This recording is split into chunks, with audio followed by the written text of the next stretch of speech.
వేణుస్వామి గారు పూజలకి ఎంత చార్జ్ చేస్తారు? ఏం లేదు, మనిషిని బట్టి ఉంటుంది. మనిషిని బట్టి అంటే వాళ్ళ స్థాయిని బట్టి అసలు? ఎగ్జాక్ట్గా వాళ్ళ స్థాయిని బట్టి ఉంటుంది. అంటే స్థాయి అనేది ఇట్ ఈస్ ఏ బ్రాండ్ అమ్మ.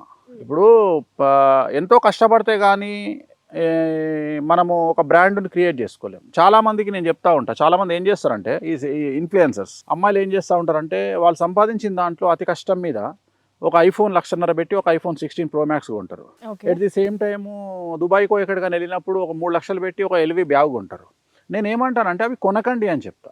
ఎందుకు కొనకండి అంటే మీరు 3 లక్షల రూపాయల LV బ్యాగ్ వేసుకొని మీరు దిగే బ్రీజా కారో లేకపోతే నార్మల్ కార్లో నుండి దిగితే అది డూప్లికేట్ అని డిసైడ్ చేస్తారు జనాలు. So first build your own brand. First మీరు మీ బ్రాండ్ వాల్యూని క్రియేట్ చేసుకోండి. మీకంటూ వ్యక్తిగతంగా బ్రాండ్ ఇమేజ్ చేసుకున్నాక తర్వాత మీరు ఒక మంచి BMW కార్లో నుండి ఆ బ్యాగ్ వేసుకొని దిగండి. అప్పుడు మీరు డూప్లికేట్ వేసుకున్న ఒరిజినల్ అంటారు. చాలామంది సెలబ్రిటీస్, బాలీవుడ్ సెలబ్రిటీస్ ఒరిజినలా డూప్లికేటా పక్కన పెడితే వాళ్ళ బ్యాగుల గురించి, వాళ్ళ చెప్పుల గురించి, వాళ్ళ చేతికుండే బ్యాండ్స్ గురించి పాపరాజీ వాళ్ళు చూపించేదాన్ని బట్టి అందరూ ఒరిజినల్ అనుకుంటారు తప్ప, ఎందుకు అంటే వాళ్ళు దిగే కార్ను బట్టి అట్లా ఉంటుంది. వాళ్ళు దిగే కార్లన్నీ రేంజ్ రోవరు, ఆడి, BMWలు ఉంటాయి కాబట్టి ఒకవేళ వాళ్ళు 4,000 రూపాయల డూప్లికేట్ LV వేసుకున్నా జనాలు దాన్ని ఒరిజినల్ LV అని అనుకుంటారు. బ్రాండ్ని బట్టి వాల్యూ ఉంటుంది అని. హైదరాబాద్లో నేను గెస్ట్గా వెళ్ళి ఒకటి బ్రాండ్ షాప్ ఓపెన్ చేశాను నేను. ఓకే. అంటే దాంట్లో వాచ్లు, షూస్ అన్నీ కాపీయే, అన్ని కాపీయే, ఫస్ట్ కాపీ. ఒరిజినల్ ఒకటి కూడా అమ్మడు వాడు. నేనన్నా జనరల్గా ఒరిజినల్ కదరా అమ్మేది, మరి ఇవన్నీ ఎవరు కొంటారు అంటే గురూజీ ఇట్లా పెడితే 1 అవర్ కూడా ఉండదండి మా దగ్గర ఐటమ్, అంత ఎర్లీగా అయిపోతుంది అన్నాడు. అదేంది మరి అంటే, గురూజీ మీరు నమ్మరు, కొనేవాళ్ళంతా పెద్ద పెద్ద తోపులు గురూజీ, అందరూ మినిమం 1 crore కార్లో వచ్చి కొనుక్కుంటారు గురూజీ అన్నాడు. నేను వాళ్ళకేంలా బాధరా, వాళ్ళు ఒరిజినల్ కొనుక్కోగలుగుతారు కదా. ఇప్పుడు ఒరిజినల్ బ్యాగ్ 3.5 లక్షలు ఉంటే డూప్లికేట్ 4,000 ఉంటుంది. మరి 4,000 పెట్టి ఎందుకు కొనుక్కుంటున్నారు అంటే ఏం అవసరం ఉంది, వాళ్ళను జనాలు నమ్ముతున్నారు బికాజ్ ఆఫ్ వాళ్ళ కారు అంటే వాళ్ళ బ్రాండ్.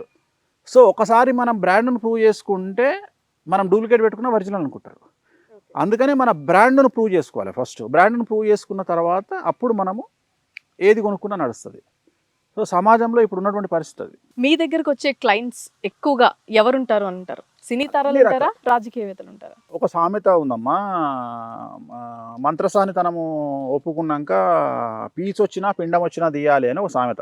సో ఎవరు వచ్చినా మా నాన్న నాకు ఏం చెప్పిండు అంటే, బ్రాహ్మిన్స్గా పుట్టిన మనము జ్యోతిష్యం నువ్వు చెప్పాలంటే కులము, మతము, ప్రాంతము, వర్క్తో సంబంధం లేదు. నా దగ్గరికి పొలిటీషియన్ వస్తారు, సినిమా వాళ్ళు వస్తారు, హయ్యెస్ట్ బిజినెస్ మ్యాన్లు వస్తారు, ఎంటర్ప్రెన్యూర్స్ వస్తారు, మర్డర్ చేసేటోడు వస్తాడు, మానభంగం చేసేటోడు వస్తాడు, క్యాసినో ఆడేటోడు వస్తాడు, పేకాట ఆడేటోడు వస్తాడు. సో ప్రతి ఒక్కడికి ఇంట్రెస్టే. ఒక ఎగ్జాంపుల్ చెప్తా. జూబ్లీ హిల్స్లో 95, 96 వరకు ట్విన్ సి క్లబ్ అని ఒక క్లబ్ ఉండేది. ఇప్పుడు ప్రజెంట్ అల్లు అర్జున్ ఇల్లు ఏదైతే ఉందో, అల్లు అర్జున్ ఇంటికి ఆనుకొని ట్విన్ సి క్లబ్ అని ఉండేది. అది ఫిలిం క్లబ్, అది సినిమా ఇండస్ట్రీకి సంబంధించిన క్లబ్. దాంట్లో సినిమా ప్రొడ్యూసర్లు, డైరెక్టర్లు, హీరోలు అందరు కలిసి పేకాట ఆడేవాళ్ళు. దాన్ని స్వర్గీయ ప్రభాకర్ రెడ్డి గారు మేనేజ్ చేసేది. ప్రభాకర్ రెడ్డి విలన్ తెలుసు కదా మీకు, ఆ విలన్ గారు మెయింటైన్ చేసేది. దాంట్లో నేను శుక్రవారం పూజ చేసేది. ఆ శుక్రవారం నాడు నేను పూజ చేసి ఏం చేసేవాడిని అంటే ఆరతి ఇచ్చి, ఆరతిని బయటికి తీసుకొచ్చి అక్కడ టేబుల్లో ఆడేవాళ్ళందరికీ ఆరతి ఇచ్చేవాడిని. హారతి ఇస్తే సెంటిమెంట్ నేను మాట్లాడే ఎట్లుంటే సెంటిమెంట్ అంటే, హారతి ఇయ్యగానే ఒక ఆట ఆడుతున్న అతను, పేకాట ఆడుతున్న అతను ఒక పెద్ద గేమ్ కొట్టాడు. ఆ టైంలో నేను మాట్లాడేది ఒక 50,000 గేమ్ కొట్టగానే ఆ టైంలో స్వామి అని పిలిచి ఒక 1,000 రూపాయలు ఆరతి పళ్ళెంలో వేసేవాడు. ఆయనకు సెంటిమెంట్. సో నెక్స్ట్ వీక్ కూడా మళ్ళీ అతను ఏం చేసేవాడు, నేను రూమ్లో ఉన్నా సరే స్వామి ఆరతి తీసుకురండి అనేవాడు. సో ఆరతి తీసుకొని వచ్చేవాడిని. అంటే నమ్మకాలు, ఎక్కడ నమ్మకాలు ఎక్కువ ఉంటాయి అంటే సినిమా ఇండస్ట్రీలో, పొలిటికల్గా. కలియుగంలో మన నమ్మకాలను, మన భగవంతులను, మన శాస్త్రాలను ఎంత విమర్శించాలని ప్రయత్నం చేసినా దానికి డబల్లో మన సంస్కృతి సాంప్రదాయాలు ముందుకెళ్తూ ఉన్నాయి. సో ఆ వెళ్తున్నటువంటి సందర్భంలో ఖచ్చితంగా వీటికి ఇంపార్టెన్స్ ఉంటుంది. ఎగ్జాంపుల్, సోషల్ మీడియాలో బట్టలిప్పి అంటే ఎక్స్పోజింగ్ చేసే అమ్మాయిలు 99 మంది ఉన్నా, ఎంత 99 మంది ఉన్నా నిండుగా చీర కట్టుకునే అమ్మాయిలకు ఇంపార్టెన్స్ ఎక్కువ ఉంటుంది. అంటే ఇది ఎంత ఎక్స్ట్రీమ్ పెరుగుతుంటే వీళ్ళకి కూడా అంత ఎక్స్ట్రీమ్ వస్తుంటుంది. అట్లనే విచ్చలవిడితనము, దేవుళ్ళను విమర్శించడం ఎంత ఎక్స్ట్రీమ్ వస్తుందో నమ్మడం కూడా అంతే ఎక్స్ట్రీమ్ వస్తుంది. సో అలాంటి సందర్భంలో నా దగ్గరికి అన్ని రకాల వాళ్ళు వస్తారు. సో వాళ్ళు నాకు కమ్యూనిటీకి అంటే కులాలతో, మతాలతో సంబంధం లేదు. ముస్లిమ్స్ వస్తారు, క్రిస్టియన్స్ వస్తారు, అన్ని కులాల వాళ్ళు, అన్ని మతాల వాళ్ళు నా దగ్గరకు వస్తారు. క్రిస్టియన్స్ ముస్లిమ్స్ మీ దగ్గరకు వస్తున్నారు అని అన్నారు. వాళ్ళు మన దాన్ని నమ్మి వస్తున్నారా? ఎందుకు నమ్మరు? మనం అనుకుంటాం నమ్మమని. ఇప్పుడు హిందువులు ఎంతమంది దర్గాలకు వెళ్ళట్లేదు? మొన్న రామ్ చరణ్ వెళ్ళిండు, దాని గురించి ఏదో ఇష్యూ అయింది, రామ్ చరణ్ దర్గాకి వెళ్ళిండని. సో ఎంతమంది తెలంగాణలో దర్గాలకు వెళ్ళడం సాధారణము. నెల్లూరు జిల్లాలో కూడా దర్గాకి వెళ్తారు. అట్లనే మన కమ్యూనిటీ వాళ్ళు అటు వెళ్తారు. అక్కడ నుండి ఇప్పుడు తిరుపతికి ముస్లిమ్స్ చాలా మంది వస్తారు. నాకు తెలిసిన ముస్లిమ్స్ చాలా మంది తిరుపతి దర్శనానికి వస్తారు. సో సహజం అది పెద్ద ఏముండదు. కాకపోతే వాళ్ళు ఏంది ఇక్కడ అంటే మన దగ్గర ఉన్న వర్త్, మన బ్రాండ్ ప్లస్ మన సక్సెస్ రేట్ చూసి వస్తారు. కొంతమంది హీరోయిన్స్ మీ దగ్గరకు వచ్చి పూజలు చేయించుకోవడం మేము కొన్ని సోషల్ మీడియాలో చూసాం.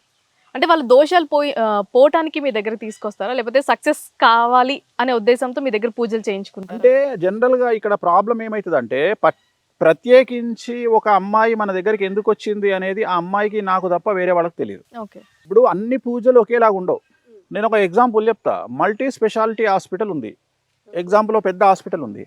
ఆ హాస్పిటల్లోకి ఒక అమ్మాయి ట్రీట్మెంట్కి వెళ్ళింది అంటే because of only this treatment, gynaec treatment are సంతానము, ఫెర్టిలిటీ అనే మనం డిసైడ్ చేస్తామా? ఏదన్నా కావచ్చు కదా. క్యాన్సర్కు కోసం ట్రీట్మెంట్కి పోయి ఉంటుంది, లేకపోతే ప్రెగ్నెన్సీ కోసం పోయి ఉంటుంది, లేదా తలనొప్పికి పోయి ఉంటుంది, మెడిసిన్కు జ్వరానికి పోయి ఉంటుంది.